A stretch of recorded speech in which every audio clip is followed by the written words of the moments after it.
항의를 이어받았죠. 얘가 이제 뭐냐면 해제 또는 건무제라고 해요. 건무제.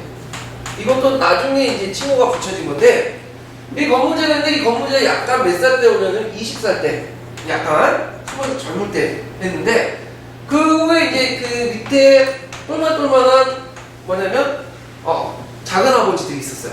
근데 이제 홍무제가 무슨 정책을 취했냐면, 무슨 정책을 이제 취했냐면, 요 작은 아버지들을 뭘로 임명하냐면 봉건제후들로 임명했어요. 봉건제후. 왜 그러냐면, 일단 그 당시 막 봉고족이 쳐들어왔죠. 주변 이민족. 호울주고 이제 하기 위해서 이 봉건제후를 임명을 하고, 그리고 그 황건을 안정화시키려면 황씨의 울타리들 강화시킬 필요가 있겠죠. 그러니까 이 사람들에게 이제 제후를 임명했는데, 이 지역에 뭐 민정권을 다 준 건 아니고 군사권을 줬어요. 군사권을. 근데 이제 그 해제가 등장하니까, 건무제가 등장하니까 주변 신하들이 얘네들 그대로 두면 안 된다. 왜? 얘네들이 황씨의 울타리 역할도 하지만 거꾸로 생각하면 뭐예요? 황제가 힘이 약하고 어쨌든 황권은 위협하는 세력이 되거든요. 양면적이 있는 거예요. 그러니까 얘네들이 가지고 있는 군사권을 뭐냐면 제거해야 된다. 이걸 이제 무슨 정책이라고 하냐면 사권정책이라고 하죠. 사권정책. 예. 그런데 이제 당연히 기득권을 갖고 있는 그 봉건제도 군사권을 그냥 내주기로 했겠어요. 특히 이제 다섯 번째 아들, 홍무제 다섯 번째 아들이 이제 주체인데, 이 주체가 이제 후회된 누구죠? 영락제예요. 네. 영락제는 우리나라하고 관련이 많은 인물인데, 요 사람이 이제 그 부인이 아니라 그 어머니가 누구냐면 이제 고려 사람이라고, 우리나라 사람이라고 이제 알려지고 있어요. 이거 전해지는 내용인데, 하여튼 이 영락제는 그 당시 연암은 어디냐면, 예전에 그 춘추 전국시대 때 연지역 있죠. 연지역이 어디? 국경을 보통 영경이라고 또 하잖아요. 예. 그래서 이 그 국경의 중심에 있다가 거기 이제 몽골족들 있죠. 몽골족들 이제 방지하고 있었는데, 그 몽골족과 싸우는 게 아니라 몽골족 포도 많을 거고, 몽골족 기술난 사람도 많을 거잖아요. 그 강력한 몽골 군단도 가지고 있었어요. 그러니까 이 정치에 맞서가지고 해제를 친 거야. 근데 이제 해제를 칠 때 이제 그 영락제는 신하고 해제는 황제잖아. 그러니까 신하가 황제를 친다고 하면 명분이 안 쓰잖아요. 그러니까 해제를 치는 게 아니라 해제 주변에 있는 간신배들을 소탕한다. 그래서 병력을 이끌고 그 뭐냐면 남경을 공격하죠. 근데 중국이 땅이 넓다 보니까 우리처럼 하루 이틀에 끝나는 게 아니야. 보통 2, 3년 이제 내전을 이제 겪게 되는데, 군대는 당연히 누가 강하겠어요? 군대 수는 황제 군이 많죠. 영락제 군은 별로 없어. 근데 싸울 때마다 패배를 합니다. 일단 여러 가지가 있지만 영락제는 몽골 기병들을 가지고 있었고요. 그 다음에 그 홍무제 때 이 수총을 많이 했어. 이 사람은. 그래서 많은 유능한 장군들이 죽음을 당한 거야. 그러다 보니까 지휘관이 없다 보니까 싸움을 제대로 못해. 그래갖고 이제 그 건무제가 이제 남경서를 포위를 했는데, 남경서를 열어준 사람이 누구냐면 한간들이야. 왜냐, 한간들이 이제 그 홍무제 때 천대를 받았거든요. 그러니까 한간들 딱 문 열어주니까 해제가 이제 어떻게 돼? 군부를 불타는 과정에서 해제가 없어졌다고 그래요. 그래서 어떤 사람은 불타서 죽었다. 어떤 사람은 이제 홍무제가 잃을 줄 알고 그 홍무제가 죽을 때 건무제한테 박스를 놨던데 위기시하고 열어보라고. 근데 열어봤더니 삭발이 있고 연도가 있고 그 승려 국장이 있다는 거야. 그러니까 머리를 밀고 삭발 들고 도망갔다. 그래서 이제 아마 이제 홍무제가 예전에 중이었죠. 거기에 있다가 어떤 사람은 또 그 건무제가 저기 동남아시아 쪽으로 도망갔다. 그래가지고 그 영락제가 그 정화에 활용한 것도 얘를 찾기 위한 거다. 그러니까 얘가 어떻게 죽었는지 몰라. 하여튼 영락제가 망해됐어. 근데 이제 남경 지역이 자기 근거지가 아니야. 그냥 반대하는 사람도 많겠죠. 그러니까 남경이 계속 있으면 되겠어, 안 되겠어요? 안 되겠죠. 그래서 남경에서 수도를 예전에 자기 있던 북평 옮기고 북정이라고 수도 옮기게 된 거예요. 바뀌게 된 거죠. 그 작은 수도 세우고. 그래서 보통 이제 이때부터 이제 원나라, 명나라, 청나라 때 정치적 그 수는 어디였어요? 북경이었죠, 북경. 예. 근데 이제 이 북경을 이제 수도 옮긴 거에 대해서 그 황조희 같은 사람이 이제 나중에 청나라 이제 출장기 때 명나라가 왜 망했는가 그걸 이제 원인 탐구하기 위해서 명의대방론이라는 책을 썼거든요. 거기에서 그걸 비판했어. 왜냐하면 이 내용을 보면 청나라의 강남 지역에 있는 건 마치 부잣집 창고와 장롱이 있는 건데 돈 많은 부잣집 아들이라면 창고와 장롱을 반드시 지키고 그 뭔가 뜻을 하인들에 맡길 것인데 오히려 낭종을 버리고 수도 삼지 않는 것은 하인에게 창고나 장롱을 맡긴 것이고 그 다음에 여기에서 국경은 몸이나 뜻을 지킨다 해서 국경천도에 대해서 비난을 하거든요. 얘네들 말이 그건데 그럼 국경천도를 왜 실시했냐?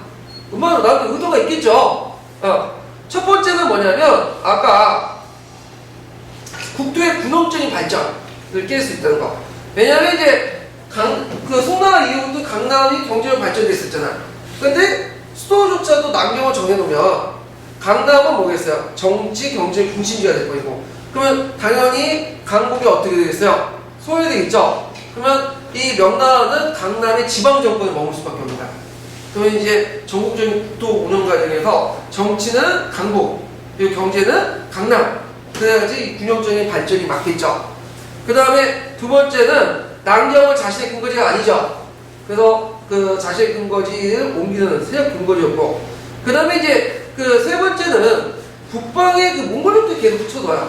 그 몽골족들이 이제 원단 망하면서 저쪽 가서 부건으로 이제 됐죠. 부건이 나중에 망해서 타타와 오일라트 나왔는데 그 타타 오일라트가 계속 명나라한테 계속 쳐들어온 거야. 그래서 이제 명나라 중기 때 이제 첩강기를 시켜갖고 만리장성을 만든 게 유명한 그 일화죠. 근데 이제 보통 그 영락제 이후에는 계속 수비만 했는데 영락제는 자신이 친정을 했어. 이 사람은. 그래서 6번이 7번이 친정을 했거든요.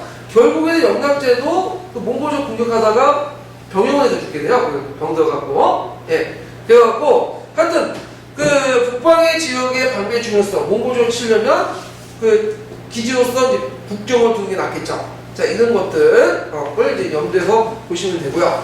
그리고 북경을 쳐다면 북경의 그 많은 관료들과 그 다음에 군인들 이런 것들을 먹여 살리기 위해서 강남의 물자를 끊어줘야 되겠죠.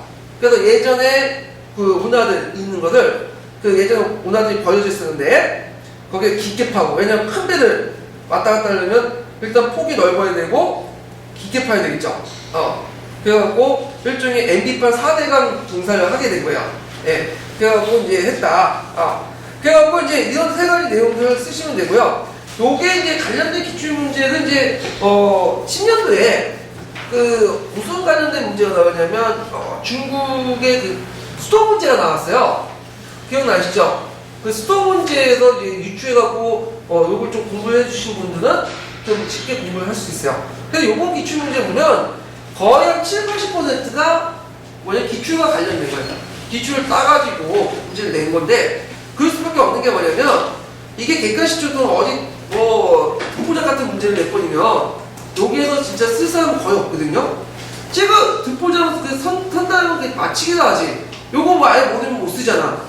그러니까 어느 정도 점수가 필요하니까 되게 이제 나올 만한 곳은 이제 이미 데이터베이스가 있으니까 거기에서 갖춰내고 두세 문제는 이제 좀 이상한 데서 이제 골라내고 공부하실 때는 기출 중심으로 공부하고 그러면 기출이 아닌 곳에 나오는데 어떡하냐?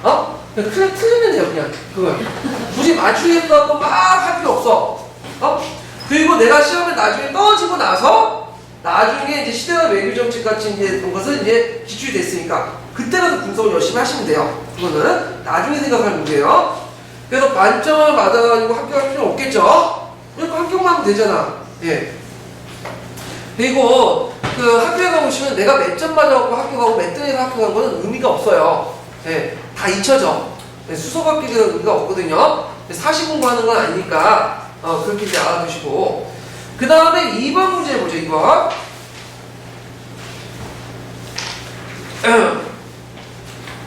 2번 문제인데 자 가의 위주지 수도원의 이름을 쓰고 이 수도원이 11세기 교회개혁에 미친 영향을 두 가지만 쓰시오. 그리고 나의 반응을 초래할 교황 교서의 핵심 내용을 쓰시오. 이렇게 했는데 자 여기 이제 스토어 있는데 가에 위치해 있는 코니스톤이죠. 그래갖고 이제 그 코니스톤은 그 10세기 초에 아키네노군의 원념의 승인된 스톤인데 거기 승인자가 이렇게 있어요. 이게 승인자 내용이에요. 거기 보면 이제 본거조 토지 보유를 금지하고 스톤의 선거사 스톤을 명시하고 그 다음에 고의성직자 단설 배제하는 여러 가지 개혁적인 내용이 있는데 요걸 이제 알려면 그 당시 유럽의 상황을 좀 봐야 돼요. 그때 이제 9세기에서 10세기 때 프랑크 왕국이 무너지고 그다음 이민족이 치일 계속 왔었죠.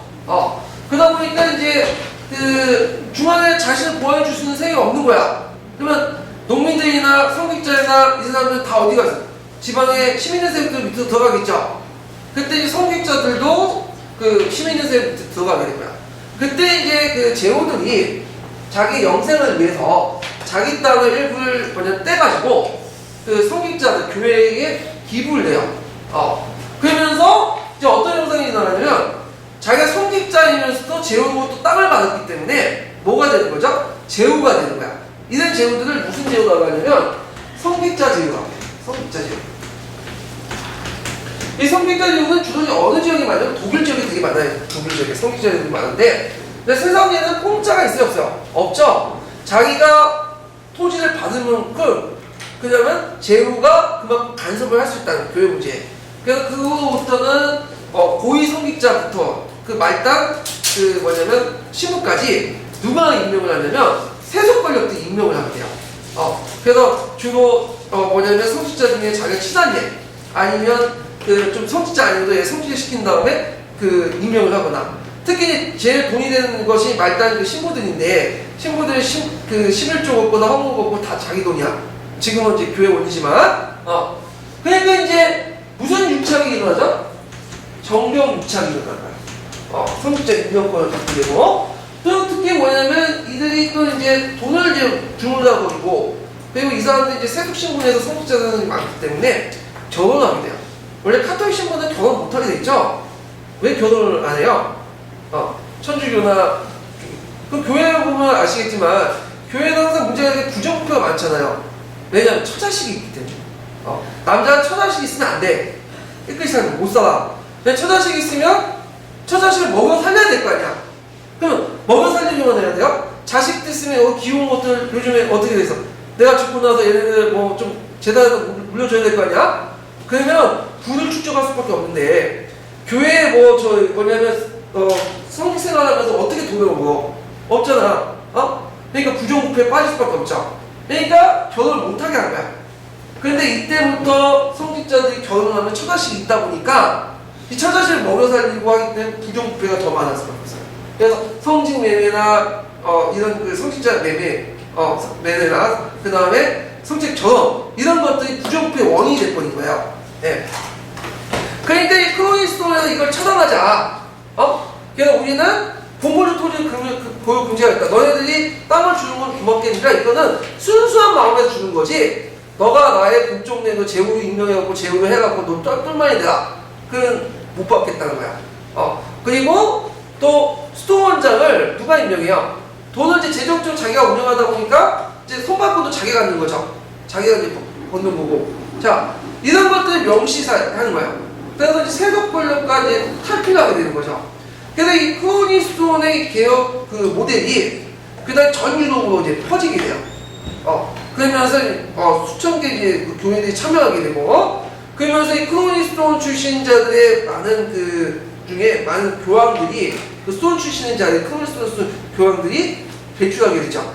그 대표적인 교황이 이제 그 레오 9세죠. 레오 9세고 뒤에 이제 그레고리 7세 뭐 그런 사람들인데. 네오 9세 때 이제 이 사람은 이제 여러 개혁 정치를 하게 되죠. 그래갖고 그 당시 이제 그 성직자 혼인과 매매를 금지하고요. 그리고 유럽 중심을 순회하면서 지방 고위 성직자에 수집해서 개혁 운동을 독려하고 그리고 이 개혁 운동의 성과를 그 계승한 사람이 이제 알렉산더 2세라든지 뭐 뒤에 그 그레고리 7세 이런 사람들이거든요. 네. 그래서 이제 그 내용들을 좀 기억을 해두시면 될 것 같아요. 자, 그래서 이제 그 일단은 문제를 한번 풀어보면 여기 이름이 뭘까요? 스톤은 크로니스톤이죠. 크로니스톤. 그 다음에 영향은 네오 구세드 개혁 공화국들이 이제 성적 혼이나 성진 매매를 금지하고 추기경 인명권을 장악하고 예전에 세속 권력들이 장악하고 있었죠. 그리고 유럽의 교황이 입법권과 사법권. 그러니까 이때 입법권과 사법권이라는 거는 세속 권력의 입법권과 사법권이 아니라 그 교회 재판이나 그 관련된 법들 있죠. 교회법들 이런 것들을 이제 장악해서 영도적 지위를 확립했다. 그 외에도 여러 가지 답이 달 수가 있어요. 또. 자, 그 다음에 나의 반응을 초래할 교황 교소의 핵심 내용을 쓰시오 이렇게 있는데 요거는 누가 이제 그 말한 거야 지금? 그레고리 치스예요? 하일 4세예요 지금? 하일 4세가 말한 거죠? 그래서 이제 그 하일 4세가 그레고리 치스에 폐위시킨 칙령이야. 근데 그걸 이제 보려면 뭘 얘기를 같이 해야 되냐면 카노사의 굴욕의 배경부터 쭉 얘기를 해야 돼요. 그 카노사의 배경은 뭐 때문에 일어났죠? 선인권, 성직자 임명권 때문에 일어난 거죠? 성직자 임명권. 그래서 그때 이제 그 예전의 교황은 그 독일 황제한테 고분고분했어. 근데 그레고리 칠세가 이제 선출되면서 그 종교의 그 왕권 신수를 방박을 한 거야.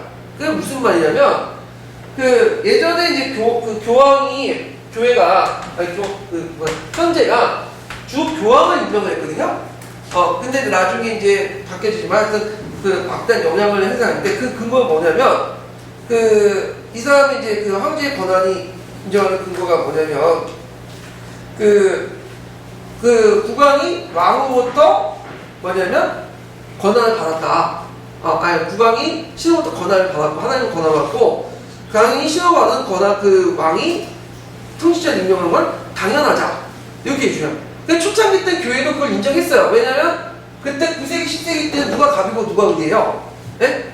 세속 권력이 갑이잖아. 왜냐면 성직자들은 그 노동만족들에 있는 야만족들 자기 지켜야 되니까 그걸 이제 받아들일 수 있는데 이때는 이제 어느 정도 사회가 안정화됐거든요. 그러니까 이걸 못 받아들인 거야. 그러니까 특히 그레고리 치스가 어떤 생각을 가지고 있냐면 그 국왕은 하나님은 누구한테 위임을 했죠? 그러니까 예수님 하면서 예수님의 위임을 받은 사람이 누구예요? 베드로죠. 베드로부터 권한을 받은 사람이 누구죠? 교황이죠. 그러면 교황은 목자가 되는 거고 그리고 밑에 있는 그 신자들은 뭐예요? 양이 되는 거죠. 그러면 황제는 그러면 양이에요? 목자예요?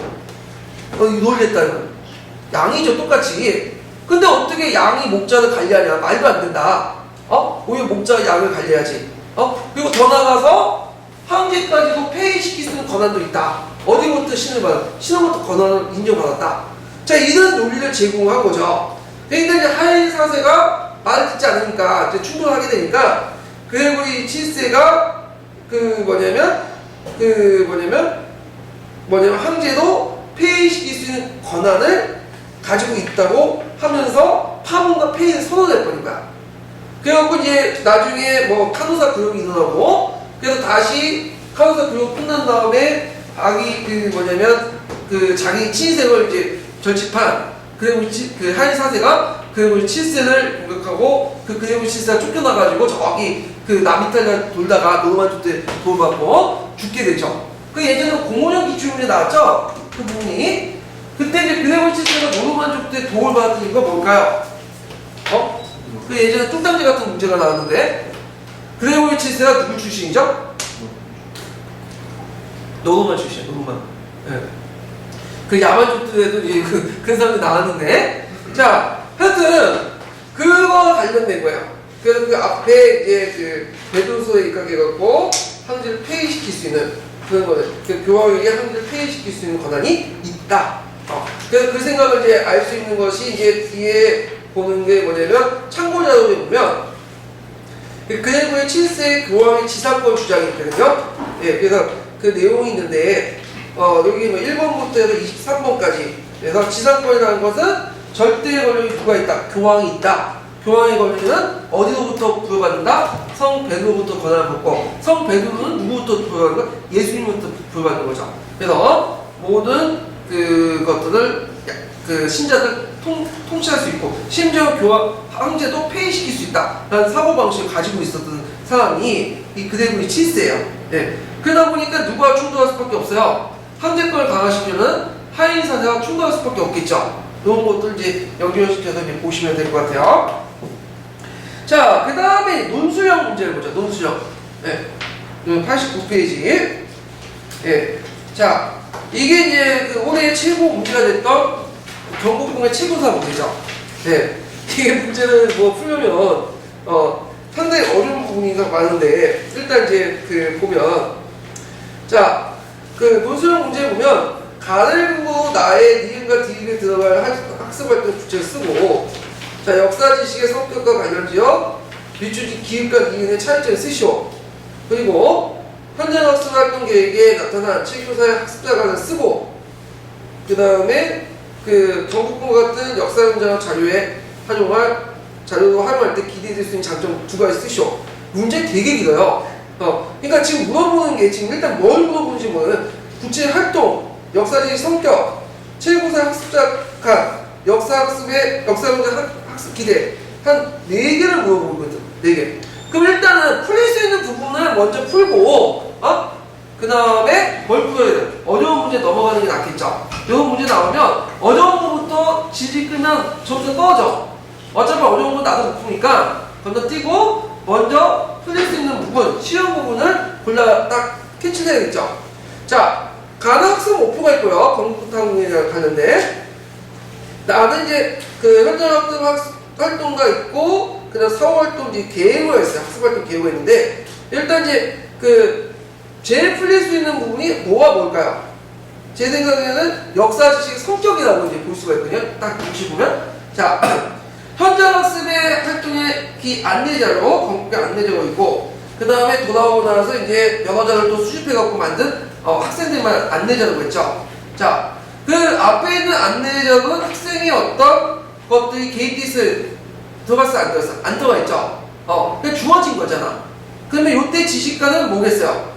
역사 지식은 외부부터 그대로 수용한다. 고정적이다. 근데 니은은 아까 탐구 활동을 통해서 여러 가지 정보를 갖고 학생들이 조직을 하는 그 안내자죠. 요때 니은의 지식은 뭐예요?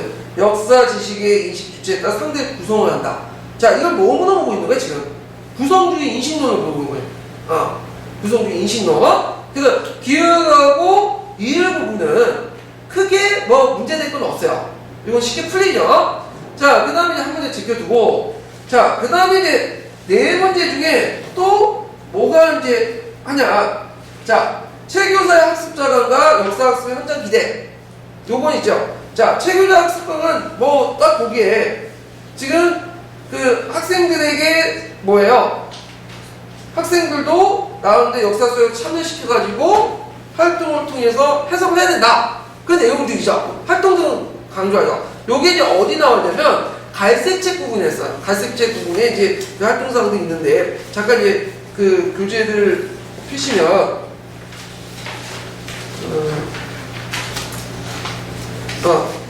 자 91페이지 92페이지 보세요. 자, 여기에 보면 이제 그 교수학습 설계 부분이 나와 있고, 교육관과 역사교육관과 학습의 이해에 대해서 이제 밀접하게 관련돼 있다. 이렇게 있는데, 요게 이제 2가지 유형의 수업 교사들이 있어요. 하나는 첫 번째 유형 교사들은 그냥 애들을 일방적으로 가르치는 거야. 그래서 일방적으로 수용하는 그런 교사들. 그거는 강의식 수업이 맞겠죠. 근데 2번째 유형의 교사들은 애들을 참여해갖고 다양하게 해석하게 하는 거야. 이게 2번째 유형이 교사들의 유형이군요. 요 내용들 쓰셔도 되고, 뭐, 여러 의미에서 맥락에 맞게 쓰시면 돼요. 예. 그래가지고 있는데, 요 갈색책에 있는 내용들 한번 읽어볼게요. 예. 수업에서 교사는 역사적 사건에 대한 평가는 본질적으로 해석하는 사람에 따라서 달라진다고 생각한다. 따라서 어떤 역사적 사실에 대한 공통적인 이해보다는 자신의 관점에서 해석하고 평가할 것을 강조한다. 자연히 수업에서도 교사 활동보다는 학생 활동을 적극적으로 유도하는 것이 바람직하다고 본다. 네. 자, 그 다음 다시 돌아서 또 불릴 수 있는 게 지금 경복궁 학습자를 활용할 때 기대될 수 있는 장점을 쓰시오. 자, 여기에는 이제 역사 현장을 학습을 한 거죠. 그래갖고 이제 이 역사 학습에 이제 학습을 이용하는 건데, 이거는 현장 학습이죠. 현장 학습. 현장 학습의 특징을 쓰시면 되는데, 현장학습이 그렇게 중요하게 다르지 않은 부분인데 갑자기 뚱딴지같이 이렇게 문제가 나와버린 거예요. 네. 그래서 이게 뭐냐고 약간 멘붕하신 상태도 있을 텐데 그 녹색책에 있으면 분명히 나와요. 그게 나오거든요. 그래갖고 그 녹색책이 뭐라고 나왔냐면 그게 이제 역사를 생생하게 이해할 수 있다. 그 역사 사실을 주체적으로 이해할 수 있다. 이 내용이 현장학습 부분이 나와요. 그래서 이 부분도 한번 읽어볼까요? 네, 읽어보시겠어요? 전반적으로 한번 읽어보세요. 그 92페이지에 그 현장학습 부분. 현장학습은 교과서나 교과서 책 또는 교사의 설명을 통한 간접 경험보다 역사를 더 생생하게 이해할 수 있게 한다. 근래 문화유산 납사라는 이름 아래 진행되는 현장학습이 사람들의 관심을 끌고 있는 이유도 여기에 있다. 미리 과제를 주고 박물관 관람이나 현장 견학을 통해 그 과제를 해결하도록 하는 것이 효과적이다. 이 경우 무엇에 대해 알아보자와 같은 추상적이고 포괄적인 과제를 지시하는 것보다 더 구체적인 문제 해결형 과제를 주는 게 좋다. 예컨대 도자기 박물관을 관람할 때 도자기의 형태, 빛깔, 무늬 중 어느 하나를 선택해서 비교하는 과제를 제시한다. 교통, 화폐, 교육, 출판과 같은 특정 주제를 다루고 있는 전문 박물관의 경우 수업 진도에 맞춰 그 주제와 관련된 과제를 제시할 수도 있다. 학생들은 과제를 해결하고 보고서를 작성하는 과정에서 자신이 관찰하고 설명을 읽고 또 사전이나 사후에 조사를 함으로써 역사적 사실을 주체적으로 이해하게 된다. 이렇게 학습한 내용을 교실에서 발표함으로써 다른 학생들과 공유한다. 예. 자, 그러면 이제 제일 마지막 문제. 진짜 이게 보면 마지막 문제가 뭐냐면 그 구체적 활동을 쓰는 문제였어요. 구체적 활동. 자, 여기 보면 가를 근거로 그냥 지금 다시 와서 학생 목표, 가를 학생 목표를 근거로 해가지고 그 다음에 그 나의 니은과 디귿에 들어갈 니은과 디귿 구체적인 학습 활동을 써라. 이게 뭐 예매하죠? 이거는 뭐라고 있는데 일단 학습 목표하고 이제 구체적인 그 니은과 디귿을 보기 전에 이게 지금 뭐하고 관련된 건가?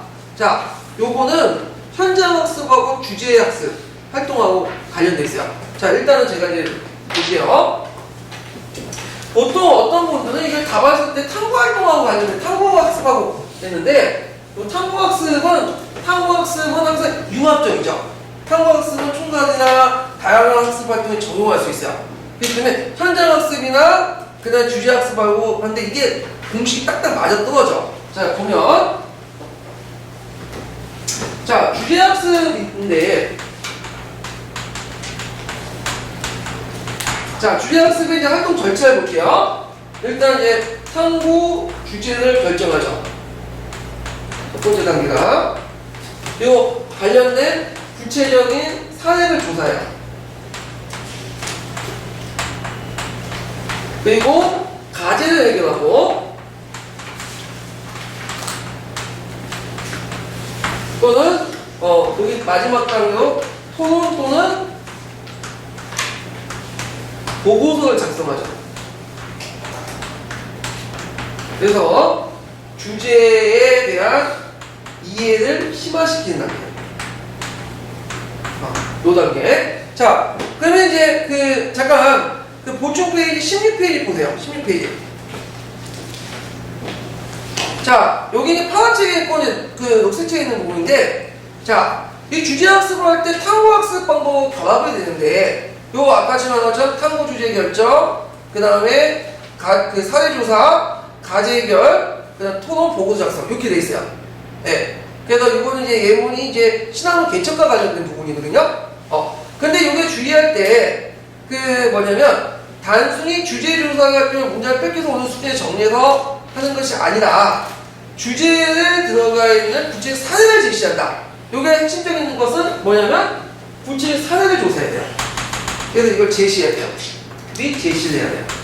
자, 요게 이제 핵심 포인트를 잡고, 자, 그 다음에 또 요와 비슷한 이제 진행 과정 본 게 여기서 지금 현장학습이가 있죠? 현장학습도 봐야 되겠죠? 자, 녹색지 그걸 보면 현장학습이 있는데, 자, 현장학습은 이것도 비슷해. 일단 문제 해결 과제를 제시하고, 그 다음에 과제를 해결하고, 그 다음에 보고서를 작성하고, 이렇게 있죠. 네. 자, 그래서 이제 요거 비슷하게 저는 이제 어디에 초점을 맞추냐면 주제학습과 연결돼갖고 한번 얘기를 할게요. 이거는 자 이것은 이제 학습 목표하고 이제 연결시켜서 보죠. 학습 목표. 자 첫 번째 이제 학습 목표는 경복궁을 답사하면서 탐구주제를 찾을 수 있다라는 부분이 있는데 요거는 이제 그 나의 현장 학습 활동 단계 부분에서 그 경과 안내자를 가지고 모든 걸 답사를 하면서 그 뭐냐면 그 학생들 안내보고 경북 주요 형태나 건물 기능 배치 이런 탐구할 주제들을 여러 각도로 살펴볼 수 있죠. 이렇게 요 단계가 뭐하고 관련된 거예요? 탐구 주제 결정. 탐구 주제 결정. 탐구 주제 결정에 해당하죠. 여기가. 그래서 다의 학습 목표와 연결돼서 보세요.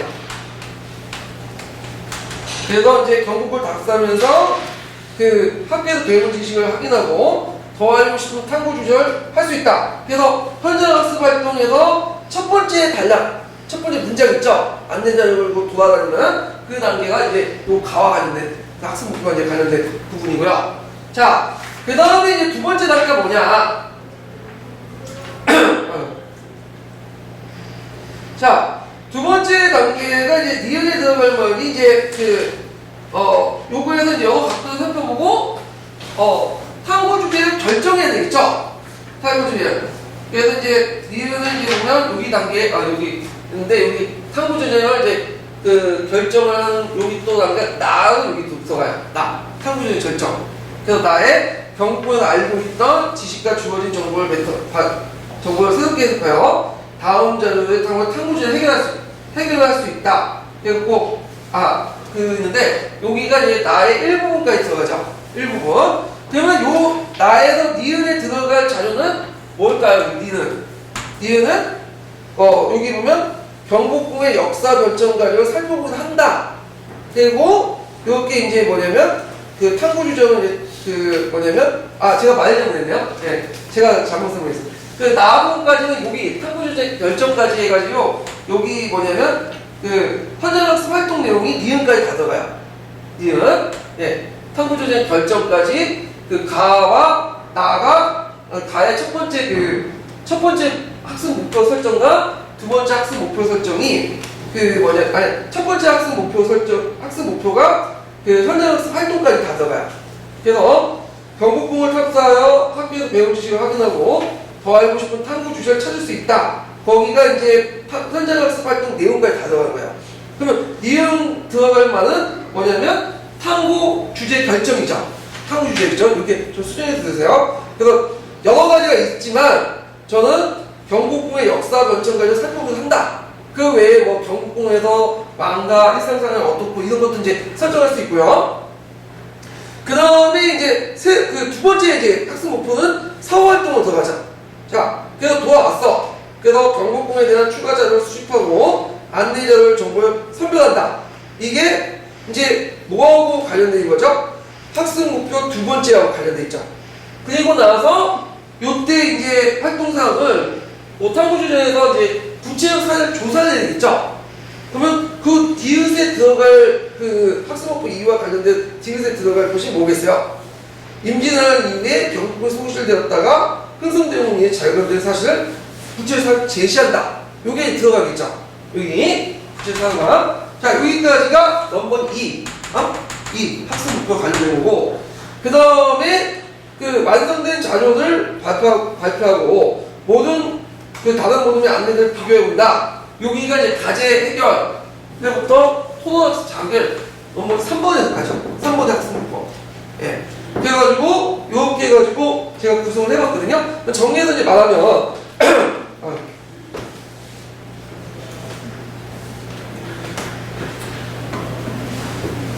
자, 탐구 주제 결정 까지는 학습 목표 중에 1회 나와요. 1 해가지고 탐구 주제를 결정하고, 그리고 교수학습 활동 계획에서는 현장학습 활동까지 포함되어 있어요. 여기까지. 그래갖고 탐구 주제를 결정했어요. 이해되겠죠? 여기까지. 그 다음에 구체적 사례 조사부터 해서 과제 해결, 그 다음에 토론 및 보고서 작성을 사후 활동에 속해요.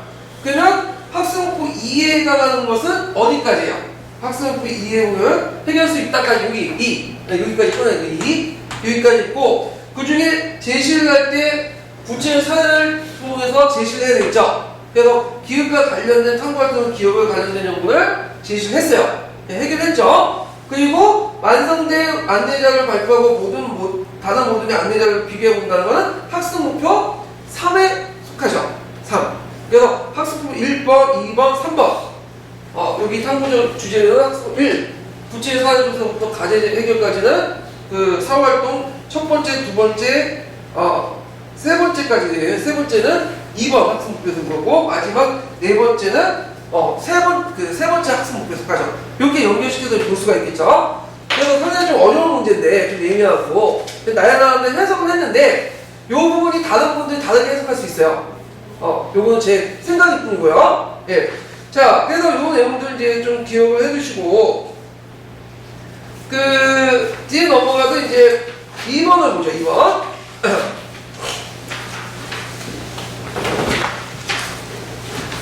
선생님, 네. 그러면요. 네. 주제학습에서는 단계가 탐구 주제 결정, 사례 조사, 과제 해결, 그다음에 뭐 작성 이런 식으로 4단계잖아요. 예, 예. 선생님은 디귿을 지금 사례 조사로, 그러니까 디귿하고 바로 그 위에 경복궁에 대한 추가 자료 수집하고 이렇게 되면 과제 해결은 그냥 그게 4단계인데 이것은 제가 임의대로 해줬고 사례조사 안에 크게 과제 해결까지 포함되어 있는 거예요.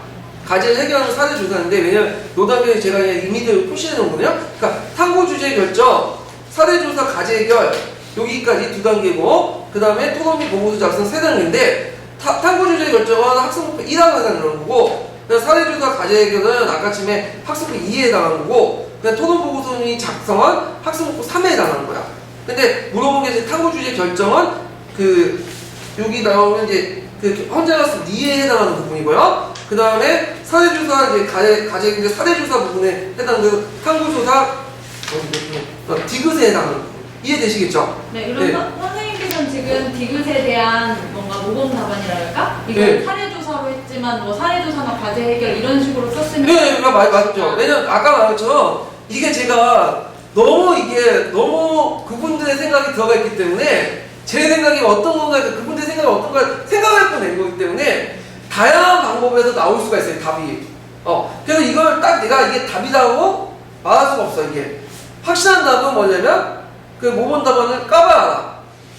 모범 답안은, 그래서 주관식이 어려운 게 뭐냐면, 그 답이 미리 설정이 안 됐으니까, 그 객관식 같은 경우에 객관식 기출은 쉽거든요. 내용이 많아서 그런데, 그래서 답이 있으니까 이제 그 의도에 맞춰서 해석을 하면 되는데, 이 사람들이 뭘 의도를 이렇게 예매하느냐 보면 의도가 뭔지를 몰라.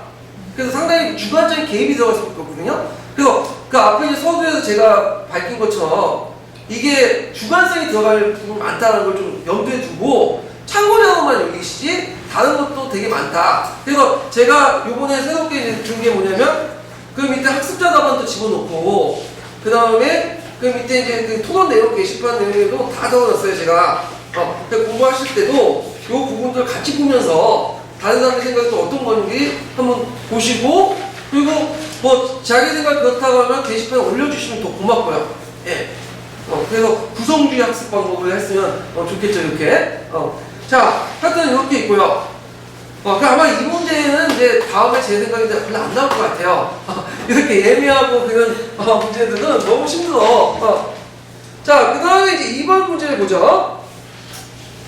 자, 2번 문제는 이제 그 가나식의 이제 신시와 건너는지 경제적 배경과 내용을 각각 쓰시오. 그리고 다와 같은 양상이 나타날 수 있는 농업기술 발전을 쓰고 이러한 양상을 타개한 시사부터의 토지 경로로 학을 쓰시오. 그 문제가 좀 수월해요. 이거는 이제 그 통동이나 뭐 특강이나 교과서 정도 수준을 알면 금방 이제 알 수 있는 부분이거든요. 자, 가는 이제 뭐와 관련된 거죠? 가는 시기가 이제 시대가 어느 시기예요? 뭐 순장금지 그 다음 농사권장 뭐 이렇게 쭉쭉 있는데 백제공기, 뭐 신라공기 있으니까 그 고대 시대와 관련된 고대. 그래서 이제 그 가사에서 이제 그 신라 지중화의 순장금지 내용과 백제 뭐 진흥기사, 그 놀고 먹는 사람들 이리시켜라고 그런 내용들인데 그 순장을 금지시키는 일은 알죠? 여러 가지 이유가 있지만 농업노동력의 손실, 그 다음 진흥은 이제 농민들 경제적 안정을 도모해서 재생산을 보장해 주는 거고 요 내용들이고요. 자, 요 관련돼서 이제 그 건설주의 배경과 내용은 그 굳이 제가 얘기를 안 해도 아실 거예요. 요거는 어디 있냐면 교과서에 있어요. 교과서. 그래서 고대시대 때 경제 배경과 내용을 쓰시면 되고, 특히 이제 핵심적인 내용은 어딜까요? 그 내용 중에 철제 농기구. 네. 철제 농기가 사용되고 개선되면서 다른 곳에 영향을 주게 되죠. 이런 것들을 이제 쓰시면 되고요. 그 다음에 나는 이제 그 사료가 이게 어느 시기야? 이게 고민할 필요 없겠죠? 요게 뭐가 있어요 지금? 농사 직선. 그러니까 조선 초기 때 얘기죠? 조선 초기 때. 자, 조선 초기 때 이제 경제 배경을 이제 보는데 요 부분은 잠깐 이제 그 보충 페이지 잠깐 보고 넘어갈게요. 16페이지 보세요. 16페이지. 자, 이 조선 전기의 농업생산 발달은 뭐와 연결시키는 거냐면 고용 후기와 발전을 연결시켜요. 고용 후기의 농업생산 발달과 이것이 조선 전기까지 계속 연결되어 있거든요. 네. 그래서 거의 비슷비슷한데 지배층의 노력이 있어요. 일단 그때 이제 지배층들은 이제 그 조선 초기의 지배층 누구죠? 신진사대부들이죠. 이 신진사대부는 고려 후기 때부터 성리학을 수용하면서 성리학을 같이 수용할 때 뭐도 같이 수용했냐면 강남농법도 수용했어요. 이항법이니 뭐 용골창이 그런 것도 같이 들어왔는데 그 외에 이렇게 들어왔냐면 성리학의 본고지가 어디예요? 남성 지역의 주자가. 그래서 같이 들어오게 되고 이 강남농법의 수정농법이거든요. 그걸 널리 보급시키는 농민을 장악하려고 했어요. 그래서 있는데 이것도 국가 차원에서 또 하려고 했고, 그래서 여러 가지 건농 정책들이 이제 펼치게 되는데, 그래서 이제 정부 차원에서 개간을 장려하고 각종 수익시설, 농사직성, 분양장로, 사람들은 농업에 관심 복을 만들어 강남농법을 도입하고, 그 다음에 홍보편하고 왕시장 언저를 개발하고. 근데 우리나라 강남농법 같은 수정법은 실제로 맞지를 않아. 우리는 한전농법이거든요. 근데 이 사람들의 노력을 통해서 나름대로 복을 했어. 그래서 조선 후기 때 이 수정농법의 대표 중에 뭐가 보이죠? 이항법이라고 하죠. 그 이항법 일반화됐다 이렇게 했는데 한국 특강 10특강에 보면 이항법이 보급 많이 일반화된 조선 후기 때까지도 수정농법이 주가 아니라 뭐라고 하냐? 한전농법이 주라고 돼 있어요. 우리가 알고 있는 상치가 좀 배치되는데 다른 자료나 뭐 전문적인 자료를 찾아보니까 오히려 한국사 특강 내용이 맞아요. 그 신특강 내용이. 이항법은 지금이야 널리 보급돼 있으니까 이거 조선 후기 때 보급돼 있으니까 뭔가 좀 통한 것 같죠? 말이.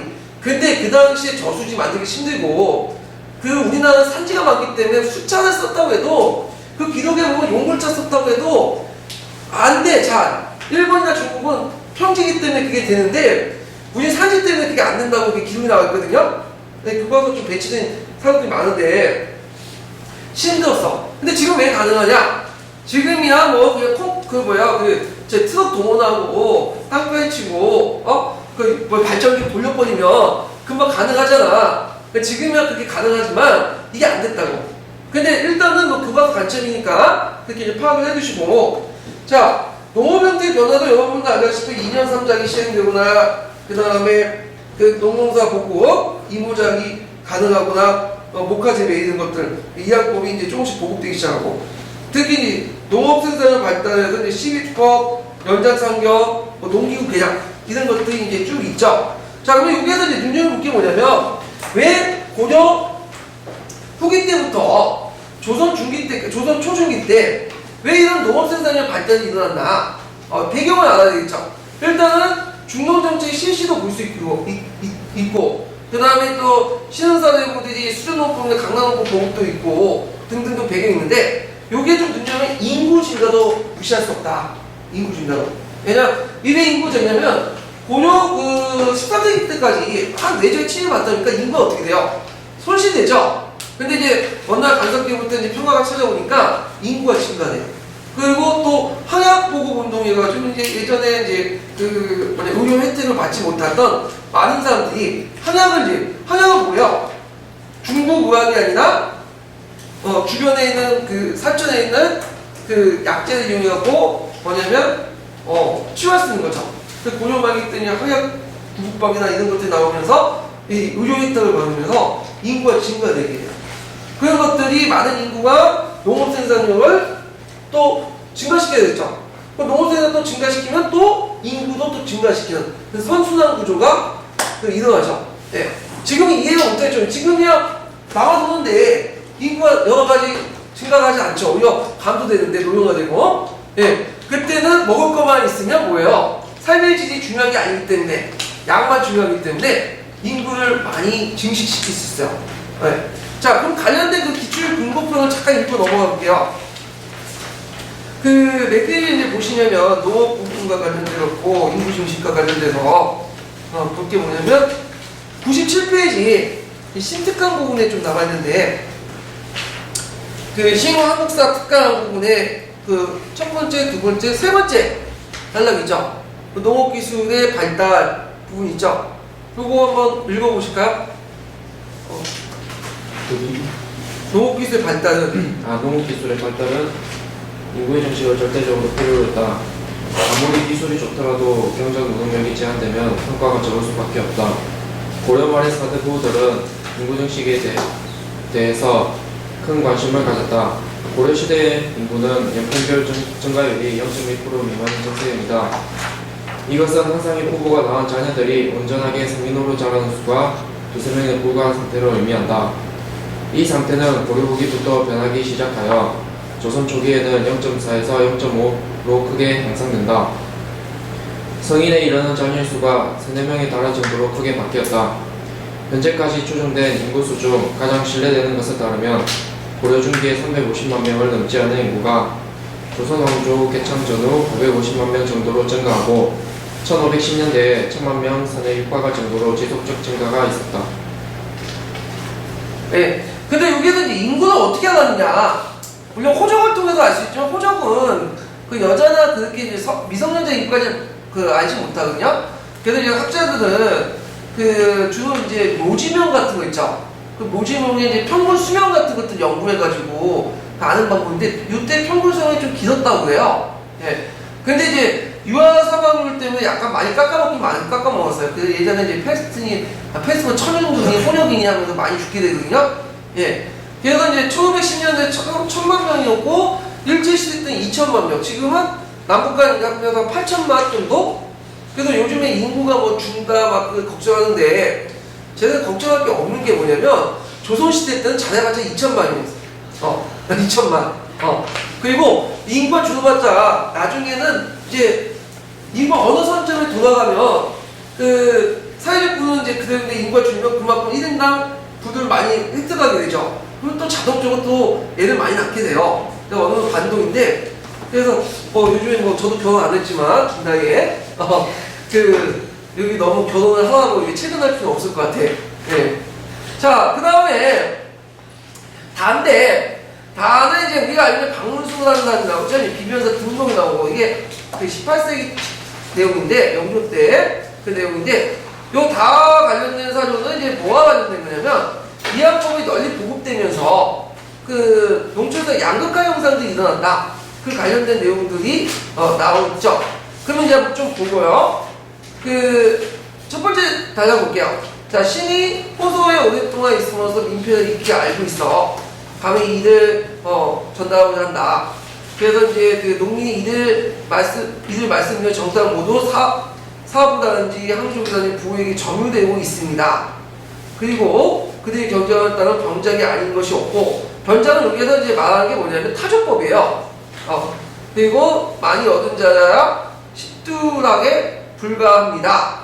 뒤에는 이제 각자 읽어보시고 여기에 대한 핵심적인 부분은 뭐냐면 제 생각에는 그 뒤에 그들이 경작한 땅은 병작이 아닌 것이 없고 많이 얻는 자야 십두락이 논이 불가합니다. 요 많이 얻는 자야 십두락에 논이 불가합니다. 요게 줄치는 게 좋을 것 같아요. 그리고 앞에 점유 있죠. 점유는 소유라는 개념까지 넓게 포함될 수 있지만 뭐도 포함되죠? 경작권. 경작권. 그리고 이들이 대부분 장악을 했고 경작을 그리고 뒤에 있는 것은 고작 경작을 얻어도 뭐냐면 쉽다 접근 도시밖에 못 넣는. 그러니까 이 구조는 뭐냐면 소유권도 집중돼 있고 경작권도 뭐예요? 일부 사람들이 집중돼 있고 고작 좀 얻어봤자 10분하는 동안 조금만 토익밖에 못 얻는다. 그러니까 예전처럼 이제 우리가 보면 경작권을 똑같이 나눠주는 게 아니라 경작권이 뭐죠? 한쪽으로 집중됐다는 거. 소유권뿐만 아니라. 그걸 또 이제 볼 수 있는 게 뭐냐면 잠깐 보충력 2번을 보세요. 자, 보충력 2번 보면 이제 조선 후기 때부터 이제 그 농업 경영 방식 큰 변화가 일어났는데 그 조선 16세기 때까지는 주 농장제 형태로 이용했죠. 작계제. 근데 16세기 후반부터 해갖고 이제 그 등장한 것이 그 뭐냐면 변작제야. 변작제라는 것은 타조법이죠. 그러니까 우리가 타조법은 뭐 고려시대부터 있었던 것처럼 생각하는데, 아니 일반화된 것처럼 생각하는데, 타조법이 등장한 건 고려 후기 때고, 그게 일반화된 것은 여러 학적 변화도 있지만 16세기 말에서 17세기 이후에 조선 후기 때예요. 예. 그런데 이때 이제 병작을 줄 때 어떻게 주냐면 농업기술이나 좀 근면하고 똘똘한 얘들한테 뭐라고 주죠? 왜냐면 지대를 걷기가 쉽잖아. 한두 사람한테 걷는 건 여러 사람 걷는 거는 똑같이 나눠주는 게 아니라 예전에 소멸들을 해소하고 그냥 특정인들에게만 몰아줘. 이걸 뭐라고 하냐면 분홍이란 말이야. 분홍. 또 정형 분홍이라고도 이 용어도 쓰고 중농이라고 또 얘기하고 이렇게 하는데